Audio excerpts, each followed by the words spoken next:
Hello. How is everybody? Good to see you back. Thanks for coming. Hope everybody's Monday went well on this President's Day here in the United States and Family Day in the Canadas.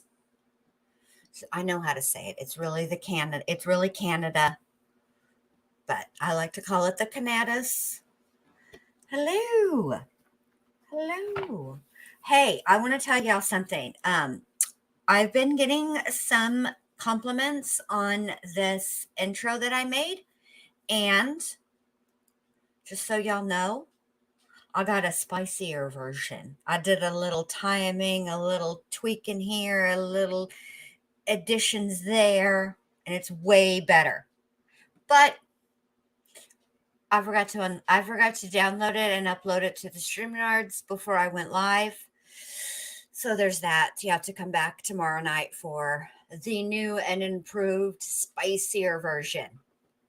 Same song. Y'all like it, I think. I hope you like it anyway. But I just wanted a little I just needed a little, a little updated. All right. So, before we get started, as you all know, I like to show this every time to remind y'all to give your girl a like. It helps to get me in the algorithms, helps it gets my videos suggested.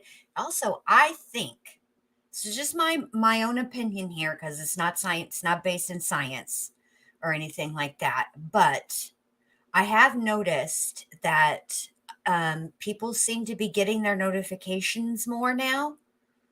I don't know if the likes have anything to do with it, but listen, what's the worst that could happen? Right? Maybe it does make a difference. So here we go.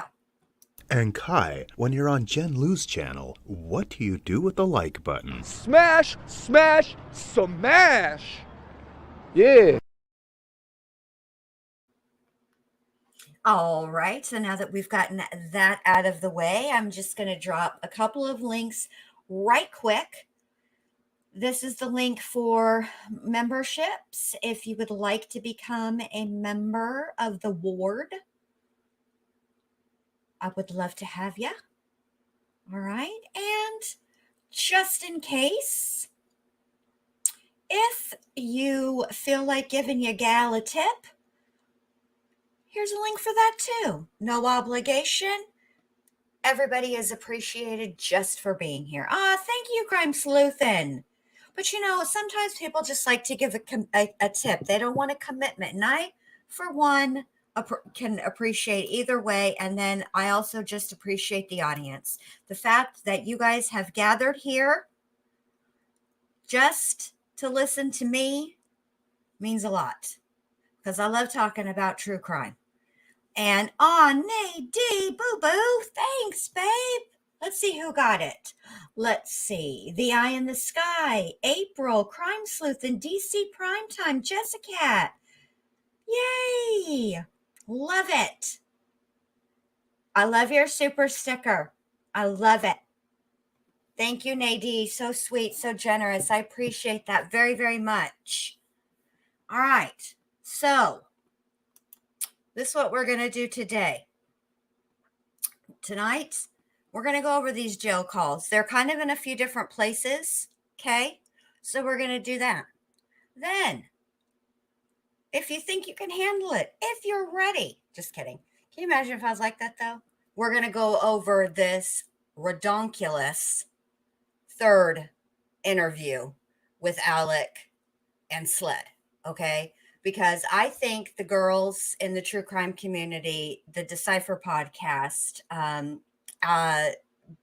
allegedly with Brittany J and Mallory, Kate Does Crime, Criminality, ATS News. These ladies have got the serious breakdown of his third interview covered. And I thought, well, Nadie, thank you so much. Again, you're the best, Nadie. Thank you so much. I thank you. So I thought, well, let's just talk about, let's just go over it and point out all the ridiculousness that is in that interview. Okay, before I forget too, there's something else I wanted to say, and I've been wanting to say this for a long time and I always forget, but tonight I shan't be forgetting.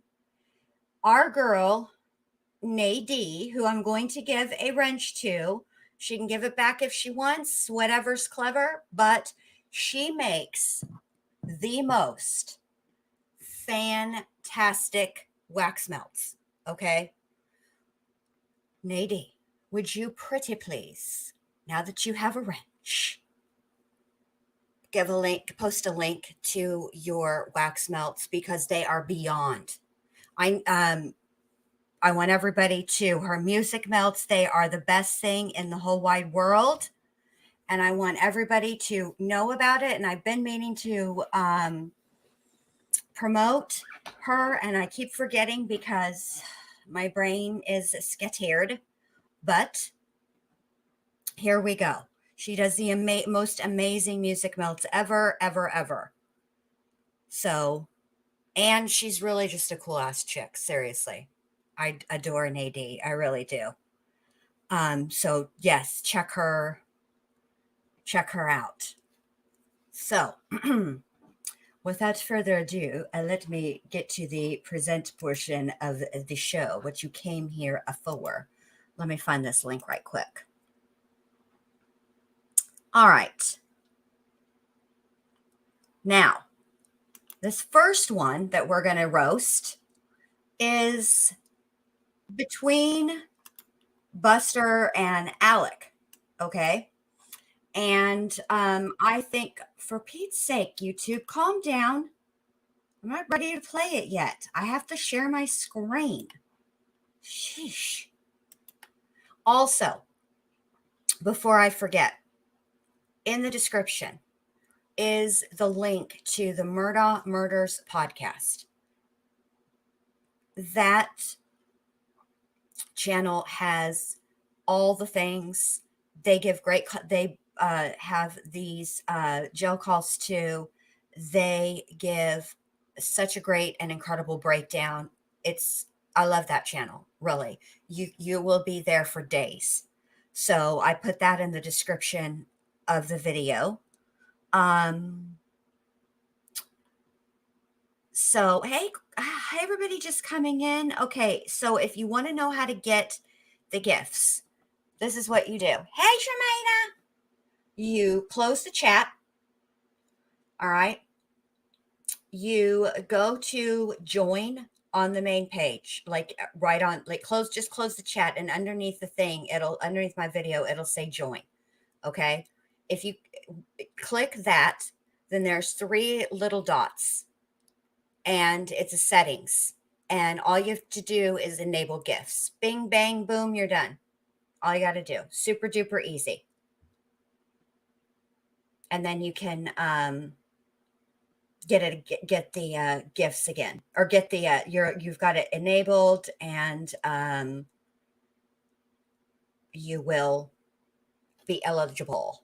And I learned something. You don't actually have to be in the live chat to get a gift of a membership, just in case you miss it. It does help, I think, but you don't have to absolutely be here. Hey, MK, good to see you. So there you go. And that will be that's how you share it. So now this is one between Alec and Buster. All right, so let me make it big. This is a quickie. So the jail calls, they're not that long, the ones that I have. So this should go fairly quick. And then we'll get to the, the interrogation. Hey, coolest reviews. So, all right. Are you ready? Here we go. Oh, crap. Back to where? I don't know. Back to Cali. I'm already annoyed.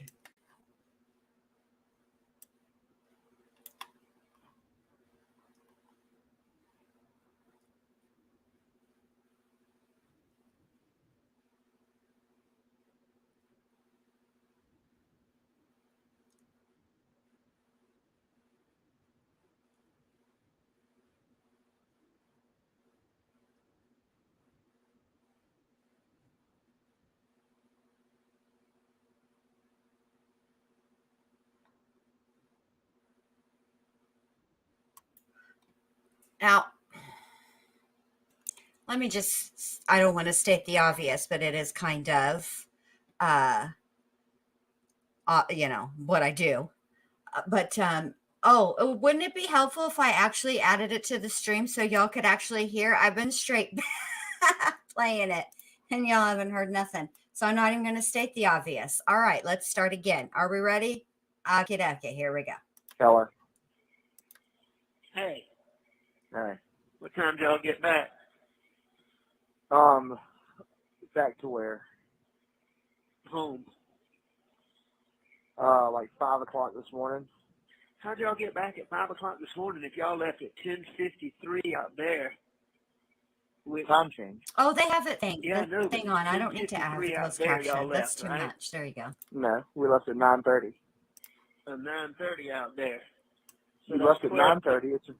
It's a 4-hour flight, so you really land at around 1, and then you traveled through 3 time zones, which adds 3 hours. So we landed at about 4:30. 10:04. 10-4.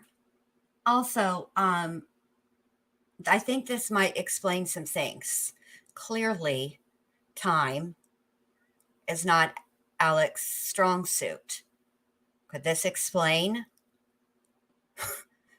his timeline being wonky? No, it doesn't. The fact of the matter is, Alec is a lying liar face who tells lies, and that has nothing to do with the fact that he's poor, does poorly with time. He has no good concept of time. Still, he's a liar. And also, he says at the very beginning, back from where? Where do you think? Back from Cali. I mean, what? Alec. Also, he acts like he's still running the show. Do you forget where you're calling from, sir? Collect at that. Just want to remind you, in case you forgot, you're in La Pinta. Dang, y'all have to be tired.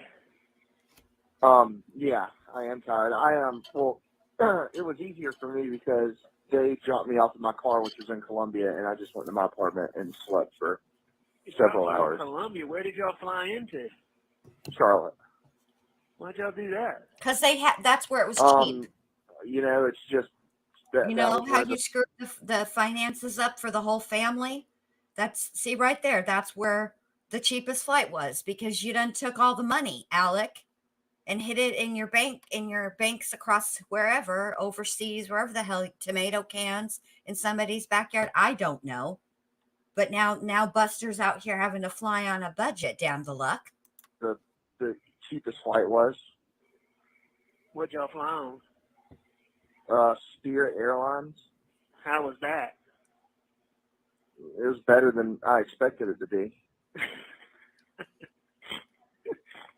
Better than I expected that it to mean? be.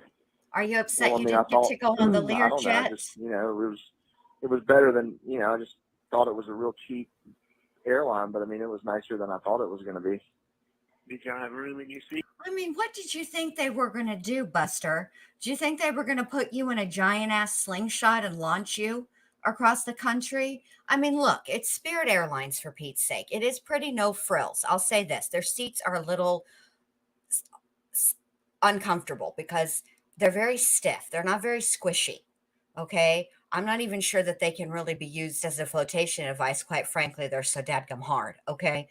And you don't get a snack, which obviously is upsetting to yours truly, as you all know how much I adore snacks.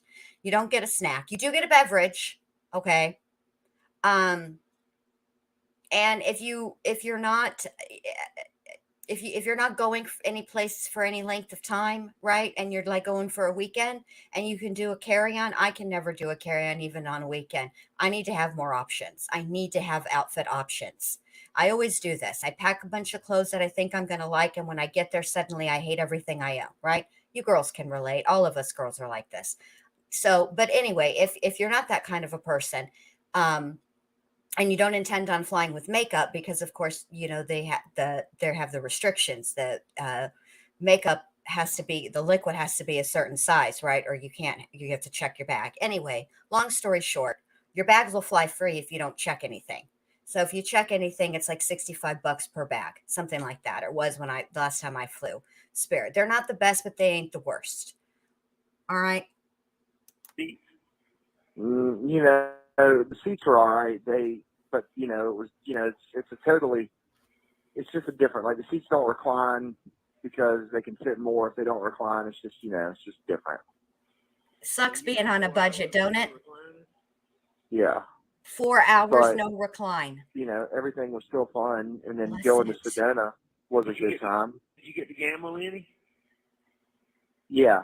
So I did go gambling, and then the next day there was an article created about how I'm misusing funds. Did you explain to them that you flew on the By cheapest gambling? flight out with no Yeah, recline for someone took a 4 picture of hours? You me and should John have, Marvin in the Buster, and casino. defended yourself. You're kidding me. What a fucking...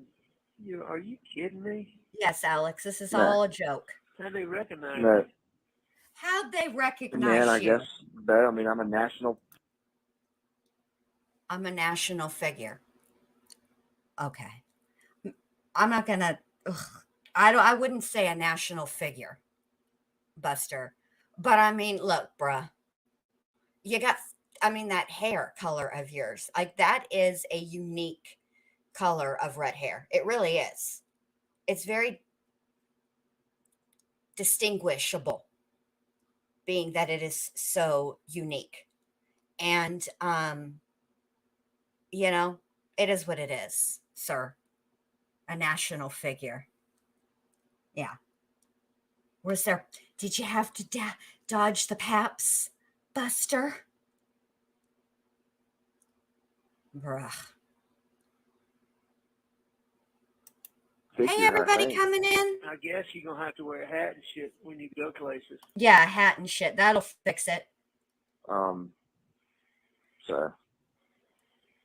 I mean, bruh, you got the same hair color as Well, I know you haven't seen Brooklyn. I just want to make sure you Jason made it Blossom. Home, and you got that From thing Riverdale. set up now? Okay, it's true. Yeah, so It's I just set it facts. up and I prepaid $50 onto it, so it should be good from here. I'm not going to call you for $50. How much does each call cost? It's 60 some odd cents a minute with $6 if your call goes over 15 minutes. All right, well, I'm not going to keep you. You go be with Brooklyn, and where are you going to be tomorrow? Be here. Here where? Hey, please stay on John Marvin's ass to see about that stuff from Murdaugh and any of those other funds to put on that thing. Being taken care of in the morning. So Mark's going to do it? Yep, they're writing the check in the morning. The check will be ready at 8:30. Johnson is someone to pick it up, and then simultaneously running it over to Palmetto State to apply it. And I'm driving to Charleston in the morning to pick up the check to the bank. And going to apply that too? Correct. I mean, I don't see how they fuss when everything's being applied to the bank. You don't see how they fuss when everything's being applied to the bank. Are you for real right now? Are you seriously sitting in that cell on that phone having a whole petty party for you when you ripped off the Sattler boys? When you ripped off Gloria Satterfield's boys the way you did, and you have the unmitigated nerve, the unmitigated gall, the audacity to whine about somebody fussing. You owe a lot of people money, Murdaugh. Man, I hope they make I hope your pockets are huge in that jail romper your ass is wearing with all that audacity you need to carry around. Yeah, I mean, 10-4. Yeah, 10-4. so all that'll be done by lunch tomorrow. That makes me feel better. Oh, does it? So it'll be You think $350. Gloria's... How much has been put on it so far? Yeah. How much is it? Yeah. You think Gloria Satterfield's boys feel good about the situation? How about Paul and Maggie when they saw you with a gun pointed at them? How do you think they felt? Rat bastard. Dad, I don't have an exact figure. You know, a couple tens of thousands maybe. You know, just selling pieces of equipment. All right. Well, I love you, and you. What are you redoing your bond hearing tomorrow, or does Jim just give them the psych evaluation? I don't know. They're not redoing the bond hearing. I don't know if he's going to have another bond hearing. He's just going to rule based off of this. So this isn't like a formal, like, you walk back in there and it's like a courtroom type thing. I don't know. I don't know if he'll reconvene for that or not, or he'll just go off the paperwork. You're not going to get bond. 10-4. I'll try to talk to Jim sometime tomorrow and let you know. What is with 10-4? He would get the documentation. He would ask the state if they have anything, and he would rule based on those things. Sure. You're going to deserve bond. All right. Give Brooklyn a big hug again and tell her congratulations, and you get some rest. I will. And I'll call you. You're going to be working in Hilton Head? Yeah, I'll just be remote, between here and Okeechobee. Okay, so you'll be at Brooklyn's house or Okeechobee, not at the store? Yeah, no, I won't be at a store. 10-4. All right. I'll call you sometime and just catch up. How bad did we get beat? 44-14. Who'd the Cowboys play today? They were on bye week. Huh? They're on a bye week. Bye week. Was it bye week? Yeah. And then Brady played on Thursday night? No, Brady played today. Played today at 4. The Bears. Did they win? Yeah. They did? Uh-huh. He said, yeah. Why are you having trouble understanding? Braves are going to the World Series. Yeah, so I saw where they were winning 2-1, and then they, I watched it till about the 8th inning, and I saw where it was like they were winning. I knew they were going up 3-1. So the Braves beat the Dodgers. What about the Red Sox and the Astros? Astros won. You kidding? Indeed. All right. Well, you're going to be with Brooklyn, and I love you, and I'll give you a call, okay? All right. Love you too. Bye. All right. Bye. Bye. Peace out. All right. So there's that one.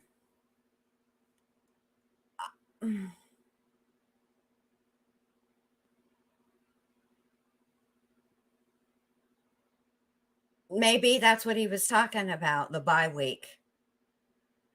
Bless it. All right, let me get this other one fixed up for y'all.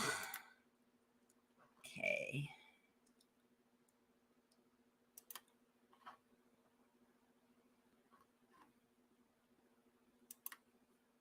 All right, hang on. Let me share my screen.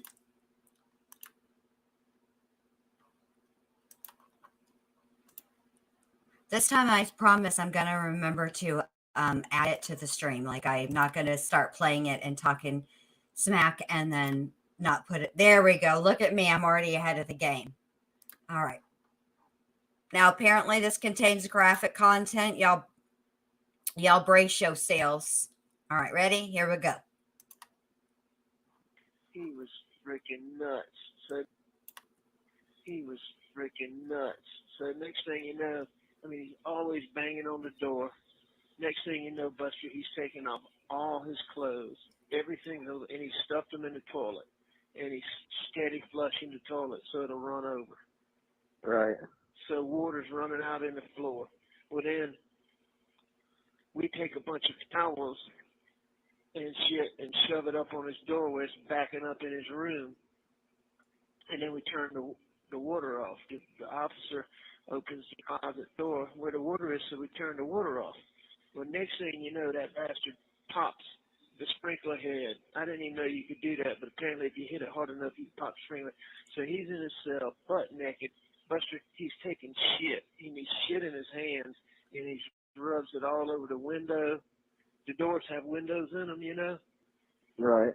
He's taking shit and rubbed it all in the window, all on the walls. And then, Listen, I don't want to be the bearer of bad news, Alec, but do you not know where the fuck you're at? You're in jail, bruh. Like,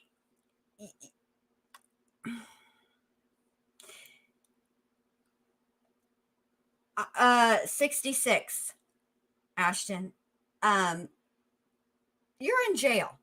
Hey, Brittany, what you doing? Good to see, babe. So you're over here in jail, all right?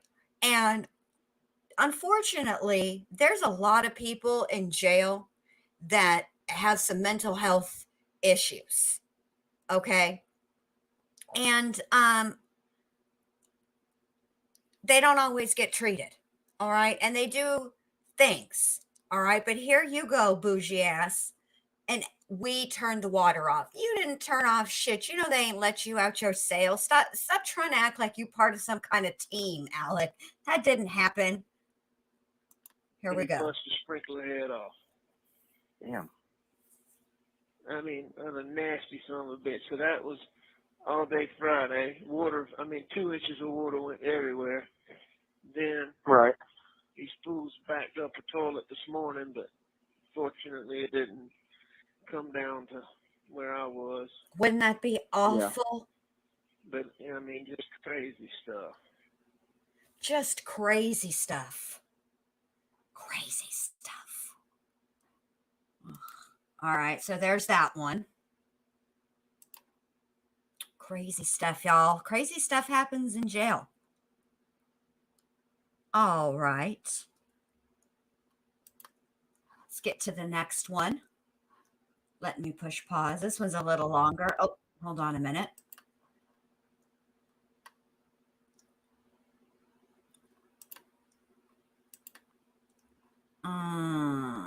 Okay.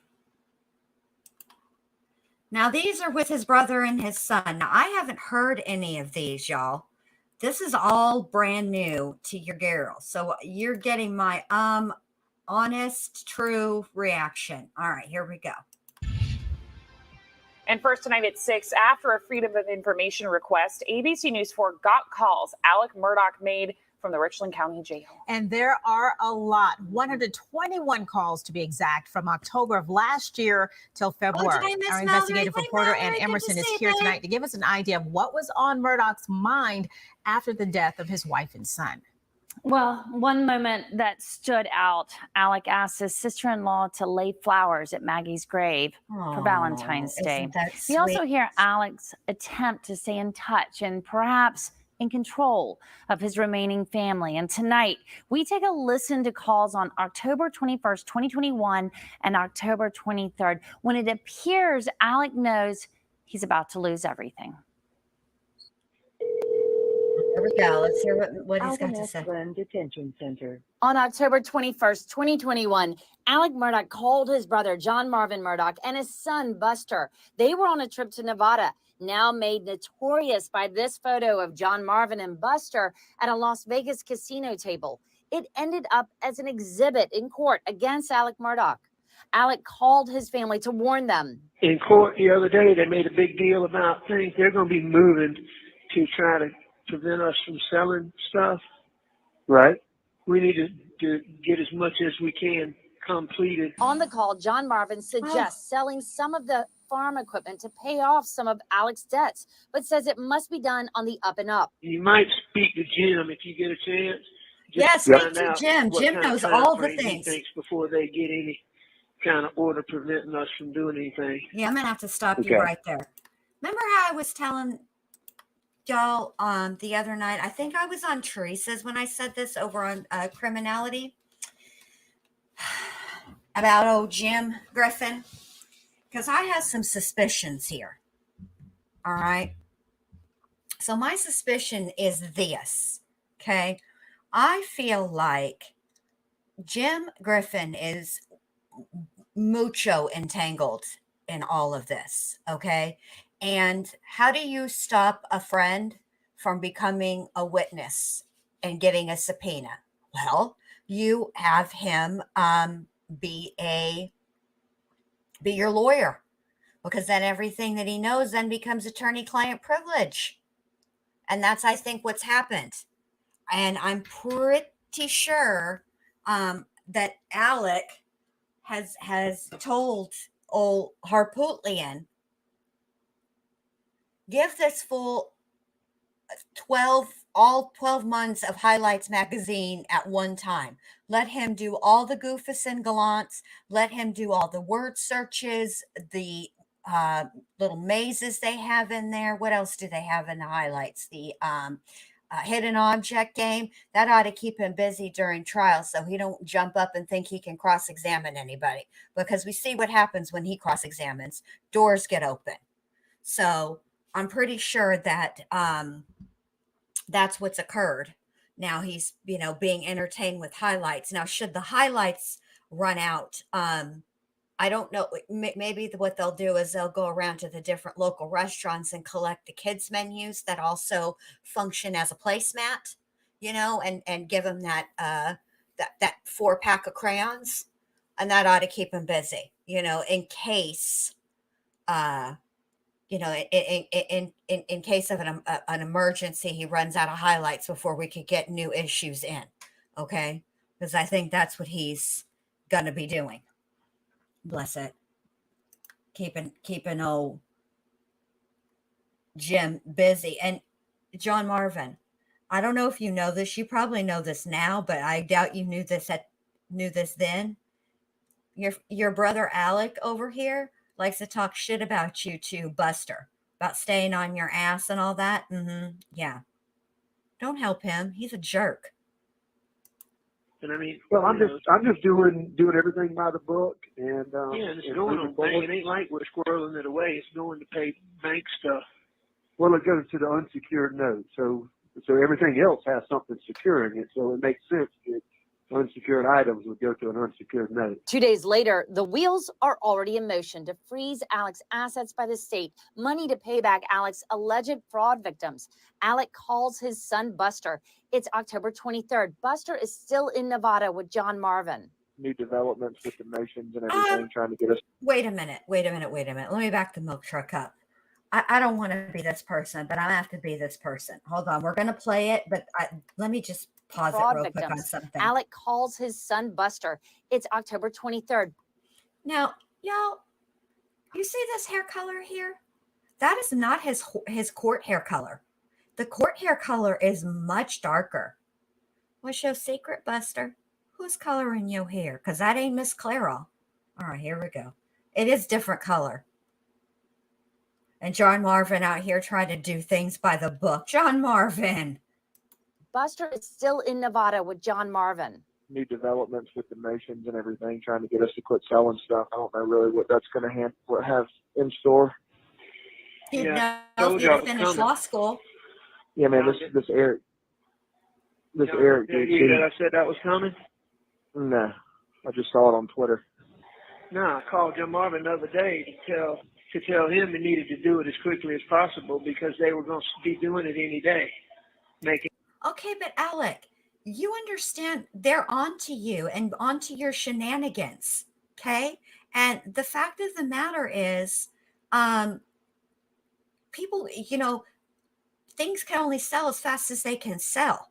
All right, we're talking about farm equipment. It ain't the same as the other shit you were pushing, sir. Yeah. So this it ain't a high turnover rate. Seems like a real charm. Well, this is just 5 minutes in the sun, Eric Bland is the lawyer for Gloria Satterfield's family. That's the Murdaugh's late housekeeper who died at their Moselle home. And Bland and his partner, Ronnie Richter, have secured more than $7 million from various entities in the scheme to defraud the Satterfields. Although Alec Murdaugh admitted in court documents he stole that money, he has yet to pay it back. New this morning, the family of Gloria Satterfield, the former housekeeper of Alec Murdaugh, will hold a press conference in Hampton County.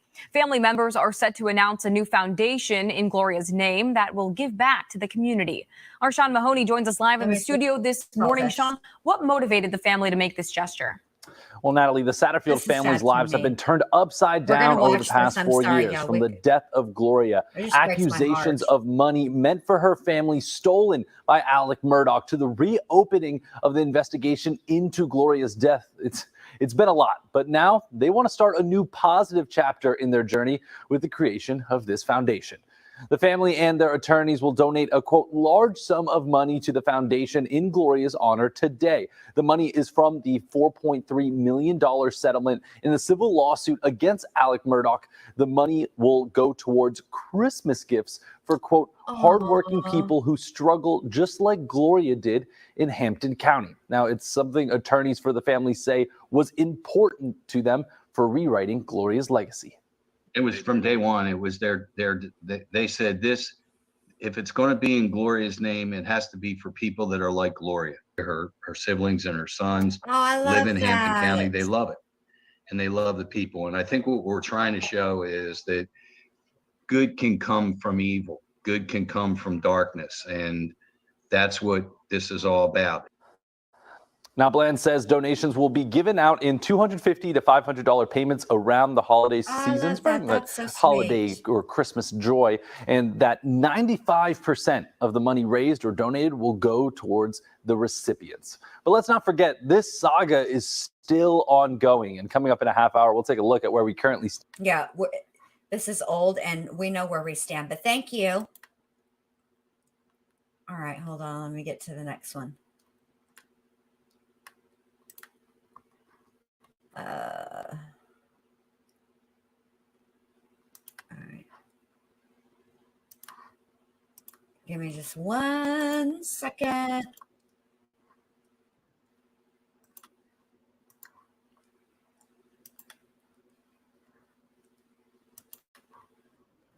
All right, hold on.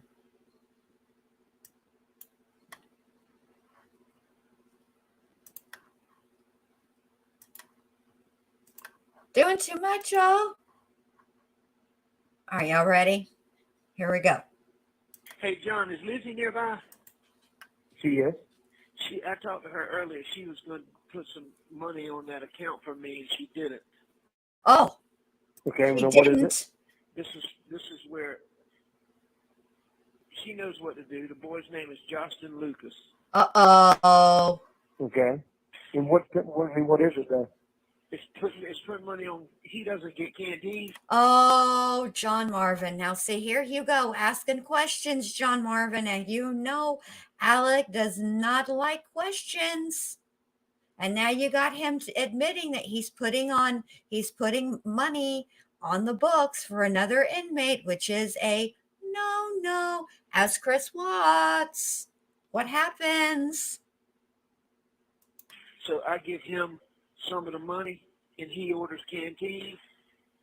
So I'm having to order thermals and all that. I'm having to order ibuprofen because I'm exercising and my knee and my shoulder. And hell, ibuprofen's $15 on there to get a week's supply. I got you. Well, damn the luck. Ibuprofen is $15 to get a week's supply. You were spending $50K a week for the Moxies. 15 should be cheap. You seem like you're getting a discount now, sir. So it gives me extra canteen. I got you. And he doesn't get one? No, he doesn't. He doesn't get any. So she put it on his account. We just did it one time. We did it last week, and I'm gonna do it one more time. Oh, so you're just in there breaking rules. But I need her to do it right now. Right now. All right. And what's the amount? $60. Okay. And she's supposed to be keeping a track of all this so I can make sure and pay you back. Simple. Well, I'll get. Wait a minute. Back the milk truck up. Alec, how do you intend to pay John Marvin back? Let's say at this point he's done it twice. So we're at what, $120 now? You don't have $120. Everything you own everything you have is in a trust. And guess where that trust is going, sir? To pay your attorney. You don't have any money. John Marvin, I hate to be the bearer of bad news, Shug, but you ain't getting paid back. You're not. You're not. You just might as well walk away from that 120 and whatever else he owes you, because you ain't getting it. You're not. It's not happening, sir. You know, she's putting kids down right now, putting Randolph down for lots of grace. How long do you think she'll be? 4 or 5 minutes. Okay, because we have like, I don't know, we have like 10 minutes, 15 minutes. Right. Most. Well, I was getting it right now. Alec, you paying this guy for protection? What's happening here? You getting bullied in the jail? Aw, man. You're asking. Out You here don't just mind breaking the staying in law. Brooklyn's tonight, right? Yeah, he is. All right. Well, Jim and Dick are working hard, so. What are they working on? I mean, Yeah, what are they working on? Have all the charges been brought forward? See, that's what I don't know. I don't know that yet. What? I don't know. I suspect that if they do it like they've done everything else, they'll sit and wait till something else comes up and then do some more charges. Right. But I don't know.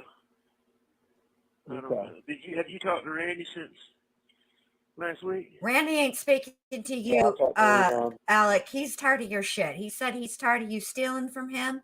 He's had enough. He knows you ain't gonna pay him back. You ain't got no money. You ain't got no job, and you locked up. Randy's tired of your shit. I talked to him yesterday. That's why you stuck talking to John Marvin. You know about the law firm, don't you? No. Yeah, the law firm has dissolved, and because of you, they're reforming under a new name. Because of you. I didn't know nothing about that. What is that? Yes, because of all the negative publicity and all the stuff they're going through. What is? Really, he doesn't understand what's happening here or why the firm had to do this. Are you sure you're taking ibuprofen in there? They don't have you on anything with a little kick? Because you're not making no damn sense. Look, here's the deal. They had to pay back your clients. Okay? Now they got the IRS looking at them. They got the Bar Association looking at them. Law enforcement's all up in there.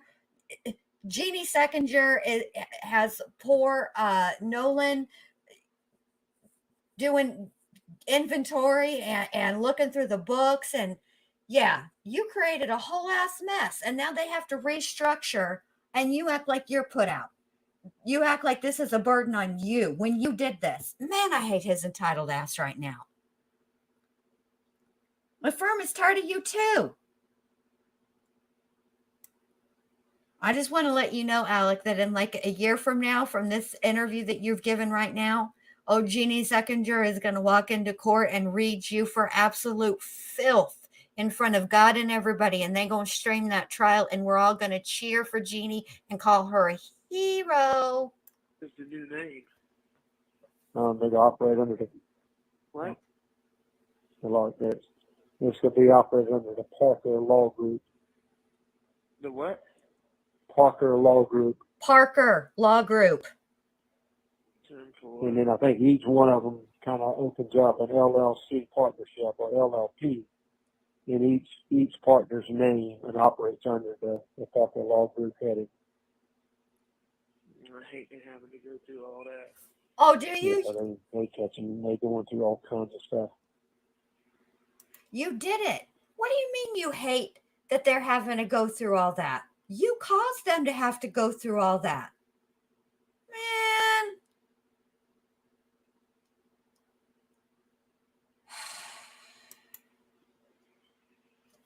Is there anything I can help with? How about you don't be a criminal no more? You know, I suspect I'll tell you what you can help with. Why don't you come clean about what you did? Why don't you take accountability and just tell the world what you did, okay? And try in some way with whatever time you have left on this planet to make it right as best you can. Maybe you can, I don't know, work on filings for the other inmates in prison, something. I don't know. Maybe you can work in the law library and help in some capacity. Help other inmates get their GEDs. You got to do something. But none of that can happen until you take accountability for what you did. You messed up PMPD. I don't know what you heard about me, but Murdaugh fucked up PMPD. PMPED. There's too many letters. Time is right, and the things that that you acknowledge. I think opening up about it to the general public. Because there's a lot of people that just think that you're trying to duck everything. Yeah, he's trying to duck everything. Leave, I mean, obviously Corey's been fired. I mean, you knew about that, didn't you? Been what? Corey has been fired. Yeah, Corey's been fired. He's up on charges too. Legitimately, for real, or just? I understand they've removed the name from the law firm, removed the name from the sign out front, and he's not working. Uh-oh. Bye, Corey. I knew he had some issues with his license, but no, I didn't know that. I knew he had some issues with his license. What did you think was going to happen? Alec, did you think this would be like John Grisham's The Firm? And it, did you not watch that movie either? Because it didn't end well for the firm in that capacity either. I mean, look, you did this to all these people. I mean, granted, some of them were in cahoots with you, so they helped do this to themselves. But Jesus fuck. Why are you acting like you're shocked? Don't you know how the law works? Yeah, I mean, I don't know if that's permanent or whether that's just a temporary deal, or I don't know, but I suspect it's more permanent. Yeah, God Almighty. Talk to Jim and Dick, and I think that you talking about certain things is going to come, coming back and talking about it is going to make a difference. It's got to. I mean, that's the only thing that can make a difference, I think. What do you mean talking about what? Bless it. John Marvin out here trying to be Jiminy Cricket. He's over here trying to be Alex's conscience. John Marvin. And here comes Alec. What do you mean? Talk about what? What you're talking about, John Marvin? I didn't do nothing. I don't know how any of this has happened. Here we go. If you've been charged with something that you did, acknowledging and accepting and making clear who didn't do anything. So but obviously, only if there's something. Oh, there's people saying that the law firm's done all kinds of stuff. There's people saying, Alex, it's amazing what's going on. They're saying that the law firm has done all kinds of stuff. They're saying that Corey, Chad, Russell, Chris. Wait a minute. I need to pause real quick. And everybody. Hold on. Let me get over here to this. Just one second, y'all. I don't know. It's PM. I don't know what it is now. Check out the folks who paid the bills for Alex. Dig deeper. I feel like JT just came in here, which I'm sure that they're probably right. JT Thompson. I feel like JT Thompson, if this were the X-Files, JT Thompson would be the smoking man who drops little nuggets of truth, points people in the right direction. I feel like we just had that smoking man moment. Y'all take a moment to appreciate that in the chat. Okay. Now, this didn't come from law enforcement. Hey, Mo. Good to see you. I mean, I said and there's been no talk whatsoever from anybody in an official capacity. So, I just think it'll make a difference. When I talked to the court the other day, one of the things I said was, my partners didn't know anything. And I said, Chris and Corey, Yeah, did they not bring any of that? No, I meant very little of that was said because they couldn't report it. There was some of it that was brought back out, but I don't know. That's what we're talking to Dick and Jim about to see if I don't even know if there's any way to give an official statement, or I don't know. They got. I kind of want to know a little bit more about John Marvin over here, because I feel like he's seriously out here just trying to be Jiminy Cricket. He's trying to be Alex conscious out here. And I don't know. Now I want to, that's going to be a side project, y'all. Just a side project that I'll get to when I get to it. You know what I'm saying? Because clearly I have my hands full with all the things going on with this trial and whatnot. So it's going to have to be a side project. All right, here we go. Figure all that out of it. But they don't have the same issues that Randy and the firm and everybody else has. They don't what? They aren't having the same issues. Alec, are you even listening to this person? Aren't you on the phone with him? It's like you're doing something else. What's happening? What's going on over there?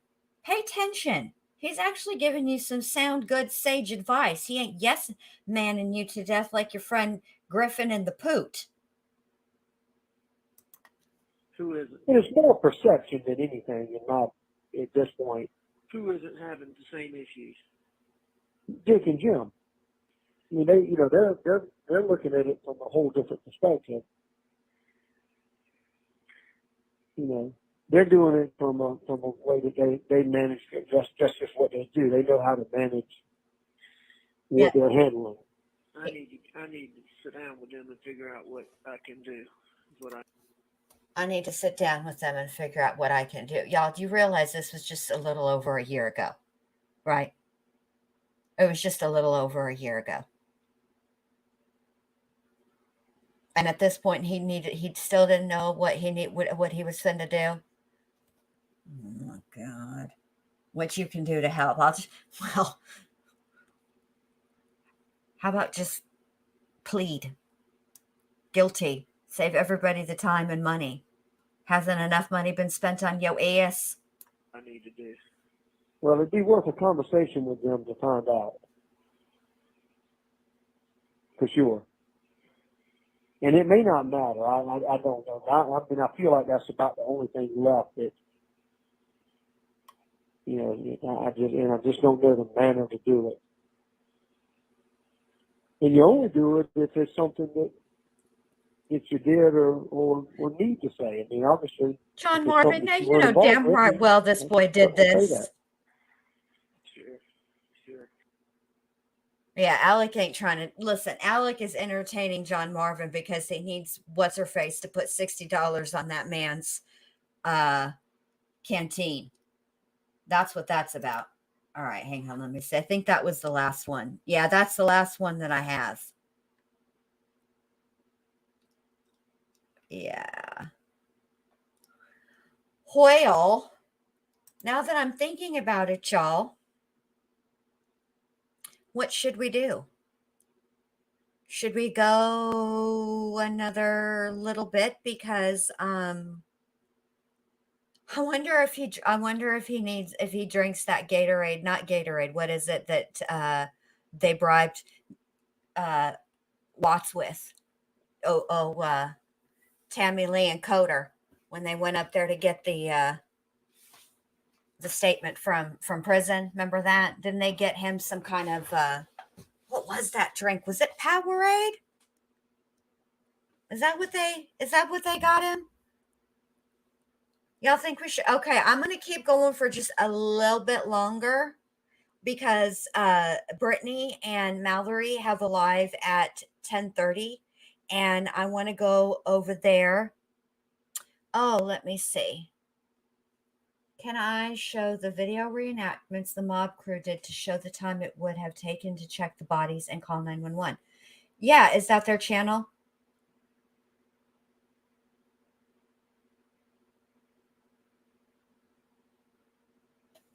All right, let me let me see if I can find that one on the YouTubes. Did they get him Gatorade? I feel like it was like Powerade or something. Yes, Mallory, I said your name. I said I wanted to do the I wanted to be off here in a little bit because y'all's live is about to be on at 10:30, and I wanted to be over there with you girls. I wanted to hear what y'all have come up with. The Mob Crew. Do you know, I've totally forgot the name of the channel, and I was about to look up Mob Deep, which is obviously not the correct thing to be looking at, right? That would not have gotten me what I was trying to look for. Would have gotten me something good, but not what I was looking for. All right, let me go over here and look at this. See if I can't find it for y'all.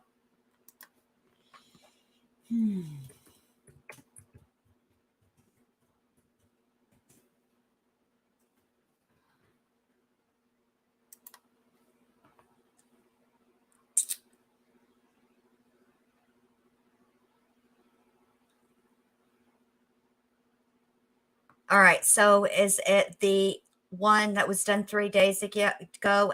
Experts recreate crime scene and timeline, Alex Murdaugh? Let's see.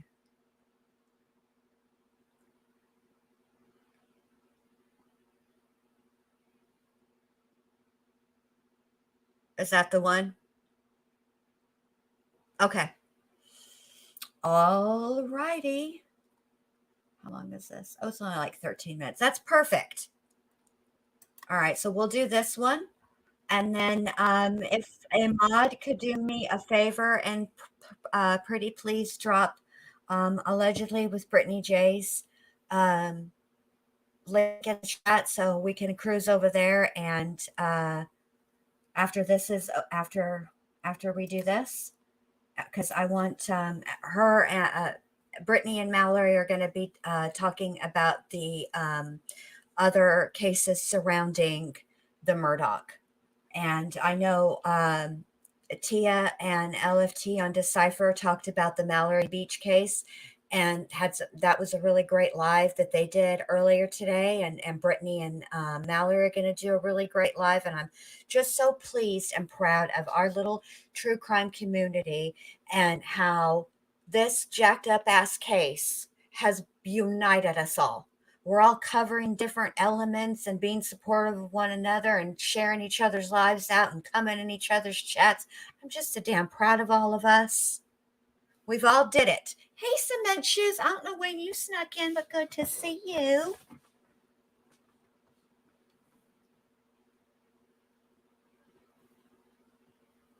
So let's do this one right quick. We're not going now. Don't nobody head now. It's not the time. Yeah, go sub and come right back because we're not doing it right this second. About 15. Oh, crap. I pushed something. About 15 minutes, y'all. Okay. I'm just so dadgum proud of all of us. Just acting like adults and cooperating. And because y'all know that not that long ago, and I'm just going to say this real quick, and then we're going to get back to it because I feel like I would be remiss if I did not address this. So y'all know in the Idaho 4 case, right? There's a gag order. Okay.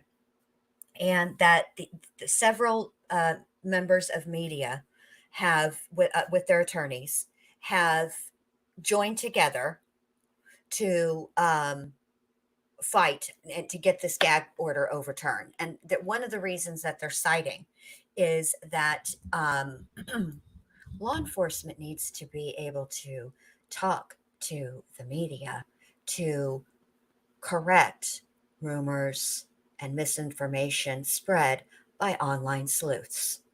I believe that they use the term online sleuthers. And I would be remiss if I didn't remind people about the conflict of interest that Ashley Banfield was screaming about that doesn't actually exist, because the conflict of interest would actually affect Brian Koberger, not Kara's mom, or Kara, not Xana, Kara, not Xana's mom. And that she, does serve as a legal correspondent and does have lawyers that she can reach out to and ask about this. And all that would really be needed is exactly what happened. A hearing, she spoke to the judge, and Taylor did. Brian can sign a waiver, which means that it's not going to be an issue for an appeal, right? Bang, bang, everything is done. But no. The online sleuthers are the problem. Mm-hmm. Sure, Jan. I see you, Ashley Banfield. I see you. And here we are, these online sleuthers,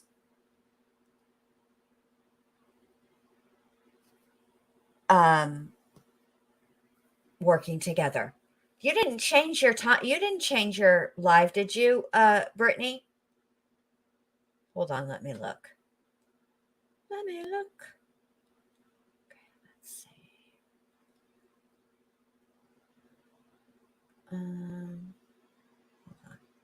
Hold on, just real quick. Let me look and make sure. Okay, yeah, it is in 25 minutes. All right. I knew I wasn't. I mean, I am crazy, but like this time I knew I was right. All right, so let me add this to the stream and let's see what these guys have to say. Yeah? All right, here we go. It's a big one. It's the complete timeline of Alex Murdaugh and what happened to his family on June 27th. This has all the reenactments thanks to Steve from True Crime Web. This also has the latest data taken from the phones and the SUV and put together in one video. So I hope you stay until the end, and thank you so much for watching. All right. I put this link in chat real Welcome back quick. to the channel, everybody, where we cover murder, mystery to the paranormal. Alex Murdaugh, who was once a respected attorney who focused on mainly injury settlements with the law firm his grandfather built. But on June 7, 2021, something terrible would go down. Alex Murdaugh would arrive at his law firm earlier that day and would be confronted by his bookkeeper about money that was missing. Yeah, I can do a poll. Apparently, Alex had been stealing large amounts of money from his partners to support a heavy opiate addiction. This conversation would be interrupted by news of his father becoming terminal. Alex would then call his wife Maggie to tell her the news and that he would want her to come over later that day after her doctor's appointment to go with him to see his parents. At approximately 6:20, Alex would leave work and arrive home at approximately 6:40 at 4147 Mozilla Road, while Paul would arrive approximately 13 minutes later at 6:53 p.m. Apparently, Paul and Alex would then ride around the property for about an hour using one of the ATV/side-by-sides. At 7:38 p.m., Paul would take a Snapchat video of his father, Alex, which shows him wearing a blue shirt, khaki pants, and a pair of brown loafers. According to cell tower data, Maggie would arrive just a few minutes before 8 p.m. The housekeeper said that she had prepared dinner for them earlier that day, so it would be assumed that they ate dinner when Maggie arrived. This is where the timeline gets split up into what Alex said happened and what most likely happened. According to Alex, after dinner, he took a nap until a little after 9 p.m., while Paul and Maggie went to the kennels using one of the ATV/side-by-sides. Alex's phone would mysteriously show no activity between 8:09 until 9:02, meaning he most likely shut it off just after Maggie arrived at the house, which means he was getting ready to execute his plan. Maggie, Paul, and Alex would leave for the kennels on one of the ATV/side-by-sides sometime around 8:30 p.m., and during this time, both Paul and Maggie would be active on their phones. While at the kennels, Paul would have a 4-minute call with his good friend Rogan, and they would talk about Rogan's dog Cash, who was at their kennels. Paul thought there was something wrong with Cash's tail and decided that he would take a video of the dog to send to Rogan. This video was taken at approximately 8:44 and 49 seconds, which is a 50-second video. In this video is where we learn that not only Paul and Maggie were at the kennels, but there's a third voice heard, and that is Alex Murdaugh. All right, we got a poll, y'all. Hey, Bubba. It's a kitty. It's a chicken. Come here, Cash. Come here, Bubba. Cash. Quit. He is clearly calling the family dog's name Bubba, who is a lab and likes to chase chickens. So although Alex told investigators that he was at home taking a nap during this time, he was clearly with the family comes Mallory. just One before they were clarity on the shot. poll. Just a Okay. Listen. I just want to know what y'all think. You think he's guilty or not guilty? Because I do recognize that the dadgum that's different. What the jury will pick. That is that's two totally separate. So I think what I'm going to do is tomorrow night, after we see what the defense puts up, I'll do another poll. All right. And this time that poll will be about what we think the jury might do. All right. And we'll sort of alternate, between what y'all think and then what the jury's gonna say as we get more through the minute before the attack at 8:48 p.m., Paul would exchange 2 text messages to a friend and would read his last message at 8:48 and 59 seconds. At approximately 8:49, Paul at this moment was in the feed/storage room where, in my opinion, Alex approaches and enters the feed room with the shotgun and holding it at a very low angle upwards, fires one buckshot into Paul's chest. Y'all, 97% of y'all voted guilty, 3% voted not guilty. Okay, This shot and I was just not wanted to fatal make sure I got the and may one. have surprised Alex, as Paul would recover and come forward towards Alex, which would have caused Alex to possibly fall back just outside the feed room.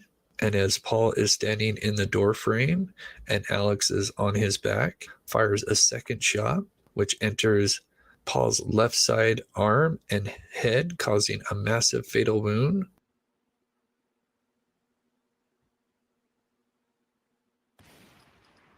That would cause Paul to fall forward face down. Meantime, in my opinion, just as or right before Paul is shot for the first time, Maggie is somewhere by the doghouse reading her last text message at 8:49 and 31 seconds. I would assume after hearing the shots, she would come to investigate what was going on. At approximately 8:51 p.m., Alex then retrieves the blackout AR from possibly the Polaris ATV that was close by under the red overhang. As Maggie comes around the corner, Alex would approach her from the side and shoots 2 shots at a downward angle where one bullet would most likely enter her thigh, with the second bullet missing her and causing a crater.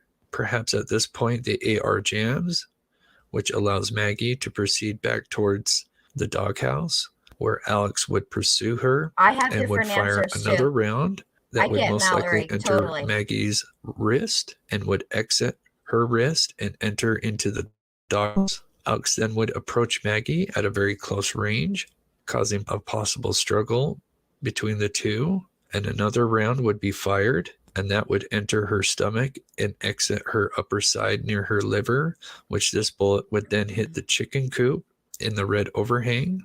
That round would have caused Maggie to likely most bend over onto the ground into a praying-like position, where Alex would then move around to fire another shot, which would enter her left chest and pass up into her brain, most likely causing a fatal wound. But Alex would put another bullet into the back of her head. This is just one likely scenario using expert testimony and test controls to understand the wounds and where the casings were found. Well, now, Mo, after the shootings are done, it is believed that this was over by approximately 8:53, as Maggie's phone would be handled at approximately 8.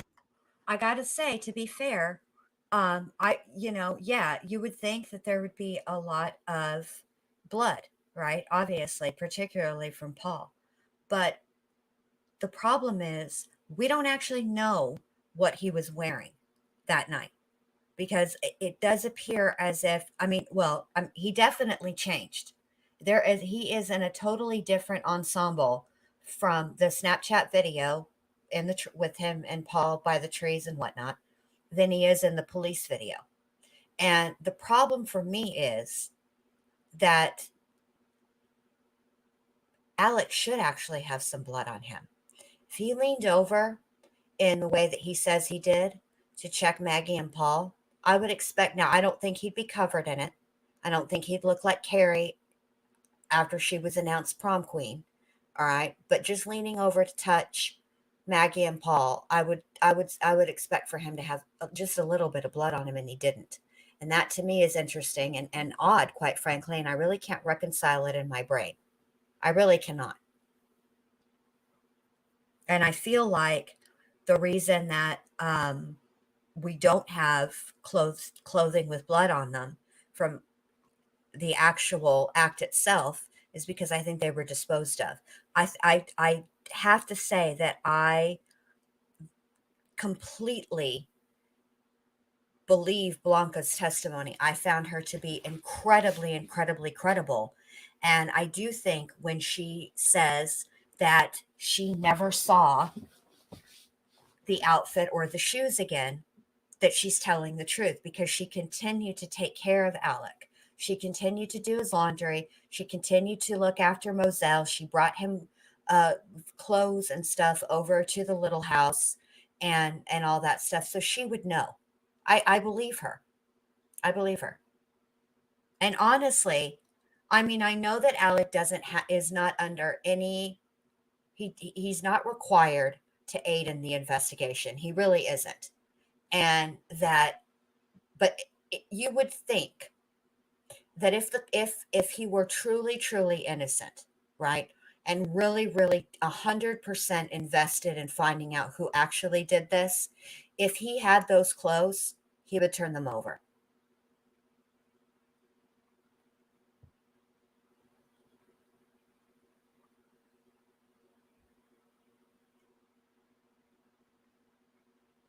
Uh-oh, what happened?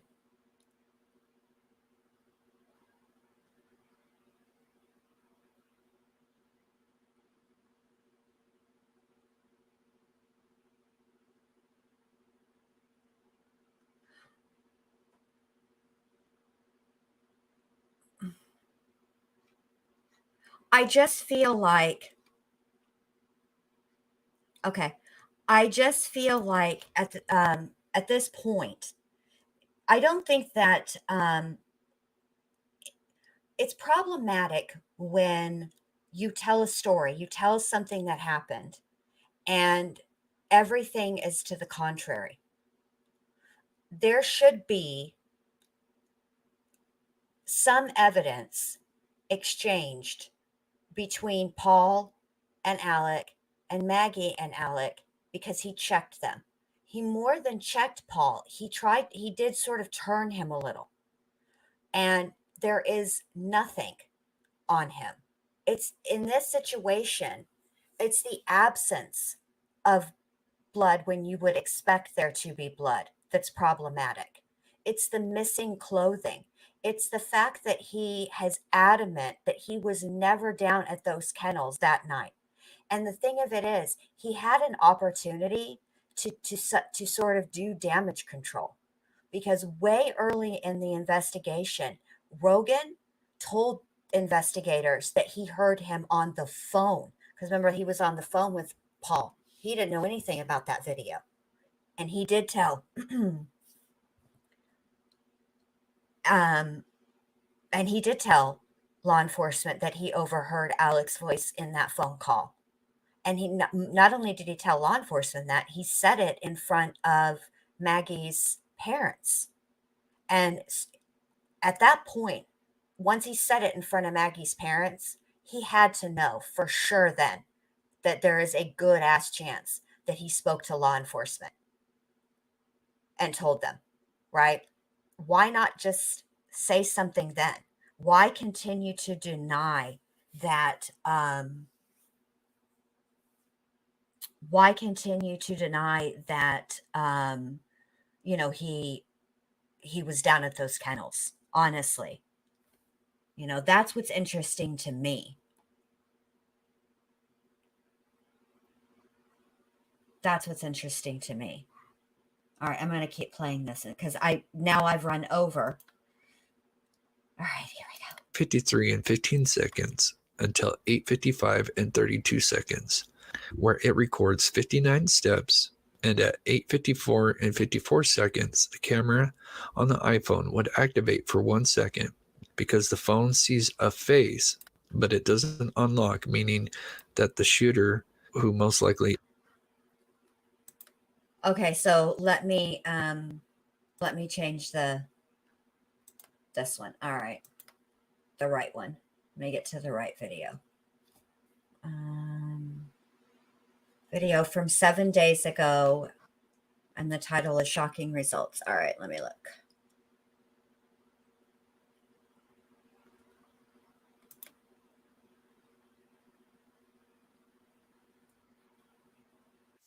All right, let me share the screen and put that on for you guys.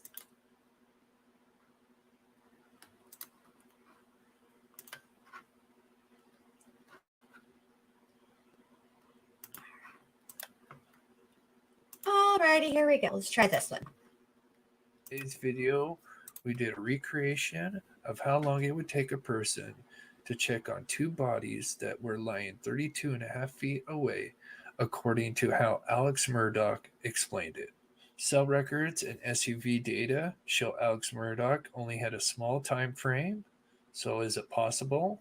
The results we discovered are shocking. So please stay until the end to find out. Thank you so much.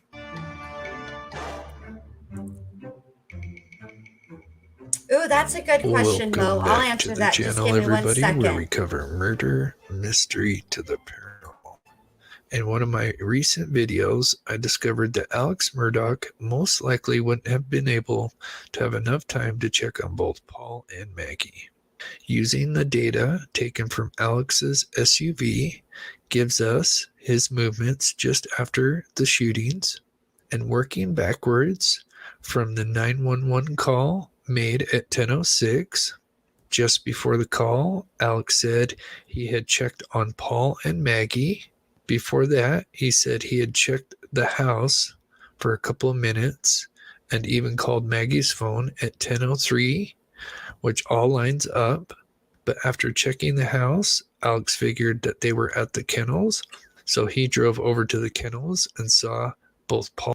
Aw, Crime Sleuth, then you didn't have to do that, babe. Thank you. Thank you. Paul and Maggie's bodies. So Alex parks at 10:05 and 55 seconds, then checks on Paul and Maggie, then calls 911 at 10:06 and 14 seconds. So this would give only Alex 19 seconds to exit a vehicle and check on both bodies, then call 911. So Steve from True Crime Web and I wanted to see just how long it would actually take if we positioned everything as close to how the crime scene was laid out, with the two bodies being approximately 32.5 feet apart, and according to Alex, said he parked facing the scene. So let's see how long it takes according to how Alex Murdaugh described the events. And I ran over to Maggie, and actually, I think I tried to turn Paul over first. I tried to turn him over, and I don't know, I figured it out. His cell phone popped out of his pocket. I started to try to do something with it, thinking maybe, but then I put it back down really quickly. Then I went to my wife, and I could see. As we can see, it took at least 37 seconds to check on the two bodies, according to how Alex explained it. But there's even more stuff wrong with this scenario. Maggie and especially Paul were both lying in a pool of their own blood. If Alex were to kneel down to either of them and especially tried to roll one of them over, Alex would have most likely been certainly in contact with blood, and not only with his hands, but most likely his clothing as well. If Alex immediately went to call, he would have transferred that blood to his phone or the pocket that his phone was in, and also the vehicle. But there was not a single drop of Paul or Maggie's blood on Alex or anything that was found at the scene. What all was around Paul when you walked up? Blood. Any other? We'll also be releasing the recreation of Maggie's shooting soon, and have already released the one. See, so this is my thing, and Mo, you did bring up Modine. You brought up a great question. Could it be the result of trauma? Obviously, I am not qualified to diagnose anybody. Hell, I probably need some treatment of my damn self if we're just being honest. But he's able to remember quite a bit in that beginning, right? And you would think that let's give him the benefit of the doubt, right? Let's give him the benefit of the doubt that it's shocking and there's trauma. I can imagine the dichotomy that can exist. I can imagine doing it, not myself, but I can imagine a person who does it can be capable of doing that and simultaneously be shocked and horrified at what they're seeing and what they've just done. I can understand that. Likewise, I can understand if he were not involved and he did come up on the scene. The problem that I'm having is, at the very least, Rogan saying, I heard Paul or I heard Alec when I was on the phone with Paul, I heard Alec's voice in the background. At the very least, that ought to jog Alec's memory. Somebody heard something, right? And you don't remember it, but they clearly do. And there's all kinds of techniques that people can use and employ to retrieve those memories. If they're trying to, let me just say this. If I came home, God forbid, and found my family that way, there wouldn't, as much as I am the type of person that's like, remain silent, stuff like that. I don't think there's anything that I wouldn't do to help in the investigation.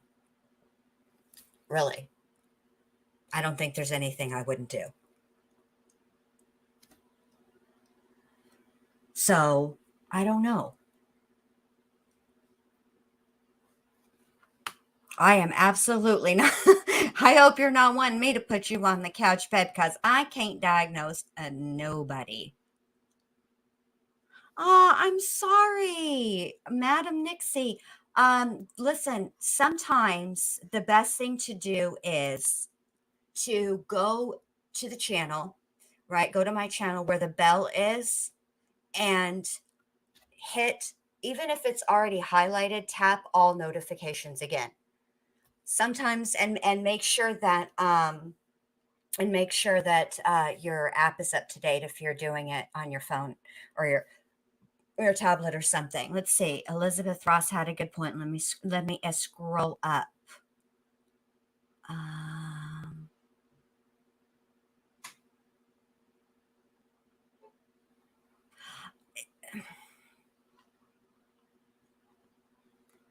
I just think that's a good point. I mean, it's possible. There's some wiggle room in there, but it just reminds me of, Sarah Boom. Now, y'all heard that 911 call. If you haven't, go back to the roast. I roasted Sarah Boom, okay? And me and Dr. B did, and me and Christine G did as well. Go back to her 911 call. You can hear in that 911 call, she is not doing CPR at all in any way, shape, or form. She's just over here she's interrupting the counting. The poor 911 operator there's something false in that 911 call. I'm having a very difficult time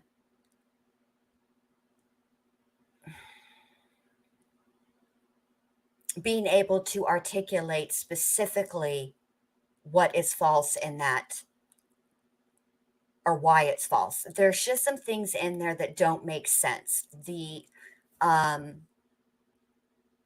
goes from, I don't know another way to say this, but he sounds like he's like a braying donkey, right? At an octave that is just below only dogs can hear, right? Because it's so high pitched. And then he's speaking in a regular tone.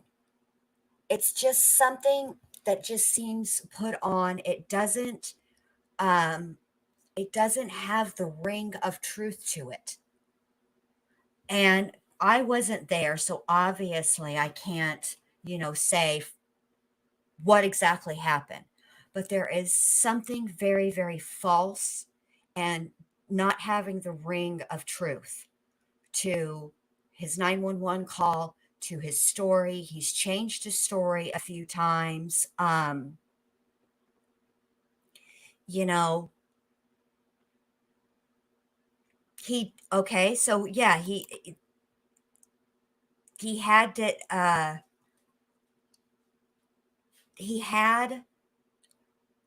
there was blood on the steering wheel, but why from Maggie, but why not Paul?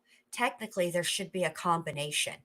It really should be a combination of touch DNA from Paul or from Alec and blood from Maggie and Paul. There really should be a combination of three. And it should be I've watched that body cam footage repeatedly, okay? And what I noticed is the shirt. So when he's standing there, and then I'm going to wrap this up because Brittany's about to be live and I don't want to go over.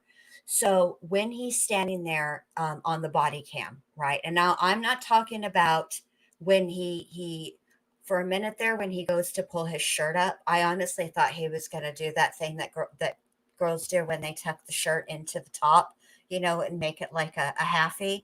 I was really hoping I'm so glad he didn't do that. But for a minute, I thought he was gonna.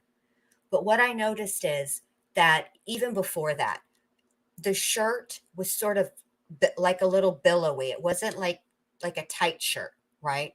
And I feel like when he leaned over Paul or he leaned over Maggie, at least some part of that shirt would have, or his shorts, or even held his shoes. He walked to a puddle.